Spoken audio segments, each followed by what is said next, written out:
This is Jason from Laundry List, and I'm getting closer to the install date. I'm hoping it's going to be in a week or two. There's been some development since Phil the installer came to the laundromat, and I'm going to walk you through what actually happened, because you can't predict this stuff, but in business, anything can happen. After Phil the installer visited the laundromat, he went back to John, the salesperson from Yankee, who's selling me the machines, and they modified the agreement a little bit. They included some of the things that Phil and I talked about, and then we signed an agreement to include everything. We were just waiting for the LG machines to arrive to schedule an install date. However, nothing goes as smoothly as you would expect, not even when you have a signed agreement. 2 weeks after we signed the agreement, John informed me he was actually leaving the company. He was leaving Yankee to move on to bigger and better things. That meant someone else was going to take John's place and help with the entire process, from arranging for the machines to be installed, to the setup of the machines, to make sure that everything goes as smoothly as possible. That's also when I learned that Yankee has a parent company that acquired Yankee a few years ago, and they're based in Pennsylvania, which is about 350 miles away. Included in my agreement were a lot of the little details about Phil's visit and the things that were supposed to be included with the install on the day of install. Things like making sure that the drain for the big machine is long enough, or if it's not functioning properly, they have to drill a hole and hook it into the plumbing through the basement, etc. Apparently, those are not normal things that go into an agreement, but nonetheless, Yankee signed the agreement, and I was happy with it, which is why I signed it. Now it's a little more complicated, because apparently since John's departure, the parent company has scrutinized the agreement, and now they're not as excited about what they signed for. To make matters even more complicated, in a very unfortunate chain of events, John passed away very suddenly and tragically. We are left with a little bit of a mess. Even though I have an agreement, I'm going to be meeting with the regional sales manager to walk through and talk through how to move forward from here. Because apparently the LG machines have arrived, and now I'm just ready for the install date. We're here with Scott Benjamin. And Scott, what is the company that you work for? I work for EVI, which is based in Miami, but we own 31 distributors across the country. I'm the sales manager for EVI Northeast, overseeing several business units procured over the years. I'm buying 7 LG machines from one of the distributors that's owned by EVI. Correct. Scott is the head honcho for the region that I happen to be in. You might remember Phil the installer came here to look through the laundromat, make sure that all the various pitfalls could be avoided. And since then, Phil has become very, very busy, and he doesn't have time to install in the timely manner that I'd like. Scott has arranged for another install to come in and do the install. So Scott wanted to make sure that he could see everything firsthand, communicate with them any of the issues that we might be anticipating. A lot of the laundromat related podcasts or videos like this, they tend to be geared towards people that own multiple stores, multiple locations, but most of the people out there, they just want to buy a laundromat. They want to have a good passive income business. Do you have any advice? You've been in the industry for how long? Well, I've been in the industry since 1988, but on the equipment side since 2006. What would you say for anyone that is a mom and pop, just wants to buy their first laundromat? Do you have any words of advice about what's the best way to get involved? What's the best way to get into the industry? Well, one of the most important parts is the relationship that you have with the local distributor. Everybody knows that every municipality will have different balancing acts that you have to, hurdles that you have to overcome. And a lot of times the local distributor will have that intimate knowledge. But also the more important part of it, aside from not only the relationship side, but there's opportunity to run demographics, to do pro formas, to do layouts and understand an equipment blends. And that so that the people that are buying the laundromat or investing in equipment, they have the highest chance of success. Correct. And you guys run the demographics and do all that so that you can advise them, this is what we're seeing in the industry, this is what we're seeing in the community, this is the demographics, this is the equipment model that you should have. Have you ever seen a laundromat invest in a lot of big equipment? Like, for example, I'm about to invest in 7 bigger LG machines. Now, when I first bought my laundromat, I was told by a distributor, you should put all new equipment in here. You should put big equipment because the bigger the equipment, the more money you make, the happier your customers. And I was very hesitant because it's just hard for me to fathom. You put bigger equipment in and all of a sudden people are just going to do more laundry, right? It was just a very tough concept for me to wrap my head around. And then what did I do? I put in one big machine and it got used more than any other machine in my laundromat. And I saw a return on that investment. So I bought another big machine, same thing happened. Bought a third big machine, same thing happened. So now I am willing to take that leap of faith and invest, let's just say $50,000 into a lot of big machines. Do you think that there is a big risk for me by investing that money in 7 big machines? And is there a chance that they may not get used? The risk is not doing it. The trend is bigger is better. Bigger is not always better. In this case, many of your clients want to get in and out. We even go up to a 120-pound washer nowadays. And it's a substantial vend price. That's where you would get into your laundry cart systems and stuff. But you're in and out. And keeping in mind, Jason, and know this as an owner, that the washers make up to up to 75% of your revenue. Right. So this is your money maker. Right. How do you explain, like right now, someone comes in, let's say they use 2 of these machines. Now I put in one big machine, bigger than these 2. Now they're going to spend more money. Like, where are they getting the laundry from? How do you explain that whole concept that the bigger the machine, suddenly you're doing more laundry? Like, I still can't explain it, but it happens, right? Well, that's where even the demographic report comes in. You understanding your community and the demographic in which you're going to tailor to. So there's a couple patrons that use multiple washers, right. But ultimately, they want to get in and out. And there's clients that come in and put in laundry in 2 large machines, and they have 3 kids, 4 kids. So right. It's the value's there. Like, because part of me is concerned. I put these 7 big machines in. Now instead of $5 for the same space, you get $10 for the same space. But are people actually going to fill those machines? And what I've seen is yes, they will. Mm-hmm. But what I can't understand is, like, what is happening? What is it that has changed in their own habits? And what I'm guessing is happening is maybe they're waiting a little longer to do their laundry, but they're doing more of it at one go. Or they're saying, I know he's got big machines, therefore I'm going to bring my towels, my bedding, some sheets.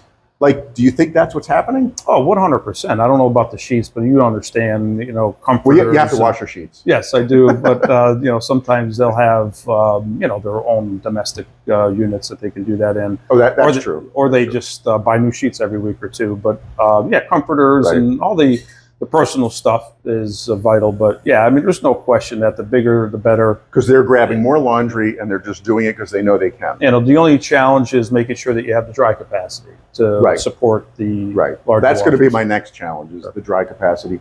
Have you ever seen someone invest in all the big machines and not get a return on their investment? It just didn't work. Not one time. All right, I feel a little better now. Right. For that person that is looking to buy their first laundromat, first of all, do you feel like there's opportunity out there where you don't have to spend hundreds of thousands of dollars? Like, there's people that are looking for $100,000, $200,000 laundromat. Have you seen them? Do they exist? Not in this market, and certainly this depends on the competition around. But historically, depending on the lease, depending on the equipment, it's all negotiated. Right. But it really depends on their liquidity, credit, and certainly in the assets to be able to go in and do a retool right. as well. So many do. Obviously the laundromat that has the infrastructure is really the focus the direction we put new investors in. So your advice is find a laundromat with the infrastructure, mm-hmm. because that'll save you time, money, headache. For the person that is looking to buy a laundromat, what is the first thing they should be doing? Well, I think the surrounding competition is important to understand. Again, involving the local distributor who has intimate relationships within most communities. Going around talking to laundromat owners and understanding their vend pricing and understanding the flow. There's times where new investors will sit outside and just watch the flow. Right. And that's where the demographic comes in. But just driving around, getting relationship with your distributor, understanding the market, and really understanding the windshield type and the circumference and distance and diameter you want to be in. Have you advised people, don't buy that laundromat because the demographics don't support it? Oh, we have absolutely done that. And there was scenario where we were looking at where the infrastructure didn't exist, but a new laundromat was going in about a mile down the road. And although the demographic would have supported probably a second, when they were going to invest $750,000 to find out. Yeah, we restarted the search. Yeah, most cases, Jason, they'll have multiple locations. They're either working with a broker, or we know a few locations by just knowing an owner that perhaps wants to get out, or a potential, even if the owner doesn't know they want to get out, finding out that they may want to get out, asking those questions. So, for the right price, I'll get out. Sure, sure. But it has to be the right price. Well, I learned a long time ago, which you can't buy with money, you can buy with more money. Yes, that's true. Would you say the area that I'm in is a good laundromat demographic? It is. I mean, you have a lot of apartment tops and a lot of walk-in business. I'm just looking across the street, and I don't have enough fingers to count it, all the potential clients that you may have. I mean, obviously, you're looking for renters and looking at a median income in a certain level. Right. So I don't know the intimacies of this particular area, but you can just tell by looking around that it's a prime location. Right. What am I doing wrong? If I were to replace stuff, what would you tell me if I were about to buy this laundromat? What do I need to do? Well, you have a beautiful facade. People looking in. And that's where... Oh, you're not talking about me. You're talking about the window. Oh, yeah. Well, the yellow does look good on you. Right, thank you. But, by the way, I was told that this is like trendy. My wife said that this is the color that has become trendy. You don't have bacon collar, so you're good. Okay. You've got to take advantage of what you have here. You have a beautiful window that typically you would face those big washers to captivate your audience. You know, so your advice would be put big machines here to draw people in. Yeah, two shiny stainless steel Dexter washers. But you know, there's aesthetic things I think you can do, and we've talked about the bulkhead and captivating your audience from the front facade. Again, take advantage of what you have. Yep. I would not change the lost sock wall, because that's I'm sure you would you be willing to donate to it? No, I'm kidding. Actually, I do have. I'm missing one. That's funny. That's but you know, I may have a matching. I may need a matching one in there. Take advantage of what you have here. Assess my dryer situation. You probably have the correct amount of capacity to support your wash capacity. I'm not sure of your vent price. Even after I have the bigger machines? I'd have to do the math on it, but I think you'll be okay. I'm replacing all the smaller machines on this side. Do you think I'm correct in keeping smaller machines here? Well, I mean, again, you know your audience, you know your clientele. You know, there was a young lady in here just doing laundry. She filled up by 7 or 8, 9, 10. Good for you. Good day for you. I wish I had those LGs now. Exactly. I used to have 6 top loaders back there. 5 of them were broken when I first bought the laundromat. That's the first thing I got rid of. That's part of the reason I got 2 big machines, to replace those top loaders. Your advice to the person sitting on the couch watching this, and thank you for watching. So they've seen a few laundromats. Right? They've got a pretty good sense for that I'm interested in this laundromat, this laundromat, and this laundromat. Should they call a distributor? Yes, absolutely. I mean, I support Yankee Equipment. And that's in the New England area. Correct. And there's a lot of other respectful distributors out there that keep us honest and me smart, at least for the equipment blends and stuff. But the distributor is absolutely, obviously, you know, you're out there in the social media, so there's always that element to it. Facebook has a lot, YouTube has a lot. So you start developing relationships within the industry, and then you're off to the races because you got a lot of resources out there that could guide you. How do you find a distributor? Like, they don't know that Yankee happens to sell equipment to laundromats. How do we find you? Well, you can become a member of the CLA. I don't know if you're familiar with that. That has Coin Laundry Association. And I promote that because there's a lot of benefits to that. If you're not, do it very limited fees. Right. You could actually go to a lot of different conferences, get to know. So there's an avenue. Obviously, we all know the AI, the Google searches.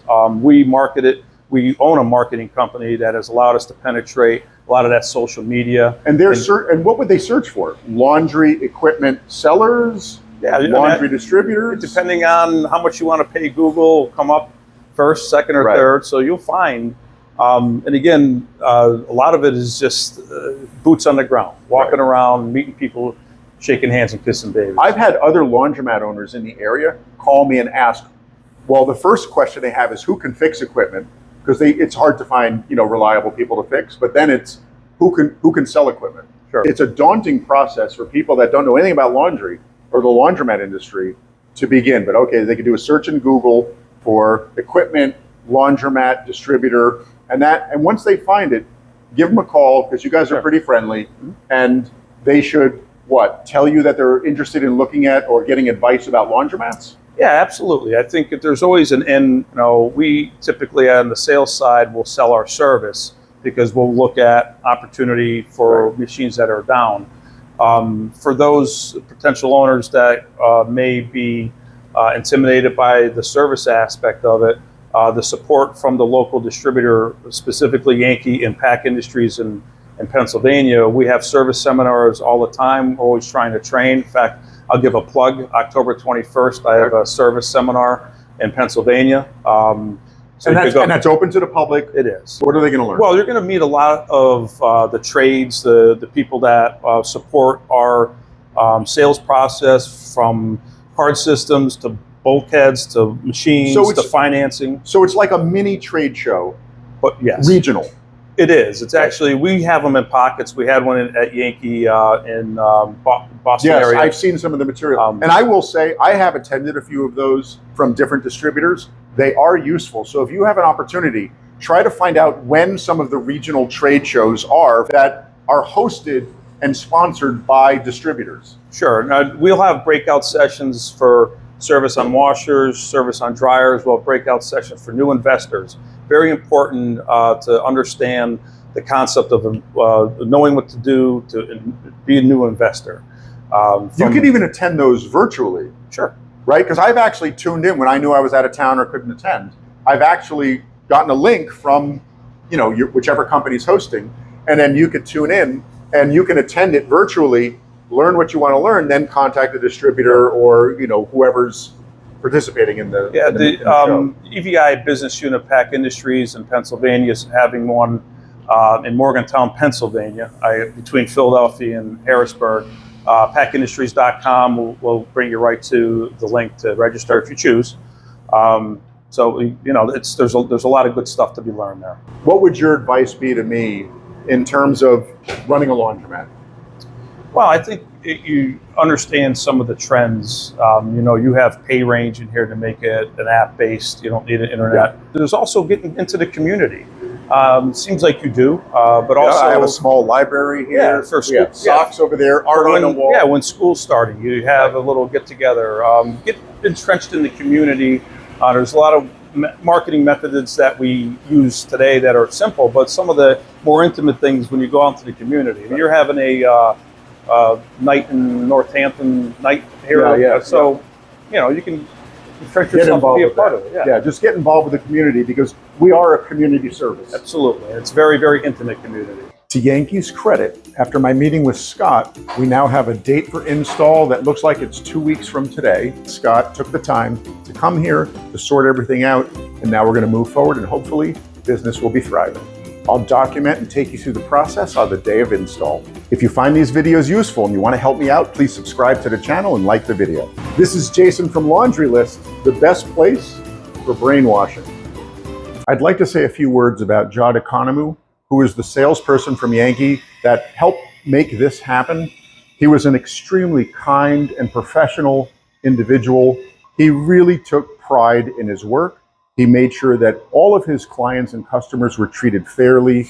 He knew a lot about the industry. He knew a lot about business in general. And he just carried himself extremely professionally. And he was just a good, all-around, kind individual. And I'm sorry that he's no longer with us. He will be missed.